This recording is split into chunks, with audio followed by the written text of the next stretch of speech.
પાટણ જિલ્લાના રાધનપુર તાલુકા નાયબ કલેક્ટર કચેરી ખાતે જિલ્લા આહિર સમાજ દ્વારા આવેદનપત્ર આપવામાં આવ્યું હતું કે હીરાભાઈ જોટવાની કોઈપણ બાબતની સંડોવણી ન હોવા છતાં પ્રભાસ પાટણ પોલીસ સ્ટેશનની સ્ટેશન ડાયરીમાં પૂછપરછ કરવાના બહાને અટકાયત મામલે આ આવેદનપત્ર આપવામાં આવ્યું હતું. ગુજરાત આહિર સમાજના અગ્રણી હીરાભાઈ જોટવાને ભરૂચ પોલીસ દ્વારા ખોટી રીતે અટકાયત કરવામાં આવી હોવાના આક્ષેપ કરી રાધનપુર તાલુકા નાયબ કલેક્ટર કચેરી ખાતે આહિર સમાજના આગેવાનો મોટી સંખ્યામાં ઉપસ્થિત રહ્યા હતા અને આવેદનપત્ર આપ્યું હતું અને સાચો ન્યાય આપવા માંગણી કરાઈ હતી. આ કાર્યક્રમ દરમિયાન ભયાભાઈ આહિર અને હરદાસભાઈ આહિર, વીરાભાઈ આહિર અને ભારુભાઈ આહિર, રામભાઈ આહિર અને સમાજના અન્ય અગ્રણીઓ મોટી સંખ્યામાં ઉપસ્થિત રહ્યા હતા.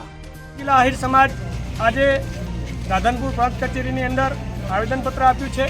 આખા ગુજરાતની અંદર એક આહિર સમાજ દરેક જિલ્લે તાલુકે આવેદનપત્ર આપી રહ્યો છે. ત્યારે હીરાભાઈ જોટવા એટલે આહિર સમાજનું એક હીર કહેવાય. એવા માણસને ખોટી રીતે સરકારે કાવા દાવા કરી અને એને જેલમાં અંદર કર્યા છે. તો સરકારશ્રીને અમારી વિનંતી છે કે તાત્કાલિક હીરાભાઈ જોટવાને છોડવામાં આપે અને એમને ન્યાય મળે. જો ન્યાય નહીં મળે તો આહિર સમાજ ગુજરાતની અંદર ગામડે જ્યાં જરૂર પડશે ત્યાં કાર્યક્રમો આપશે, રસ્તા ઉપર ઉતરશું અને આવનારા દિવસોની અંદર હીરાભાઈના પડખે આહિર સમાજ ઊભો છે અને કાયમી ઊભો રહેશે.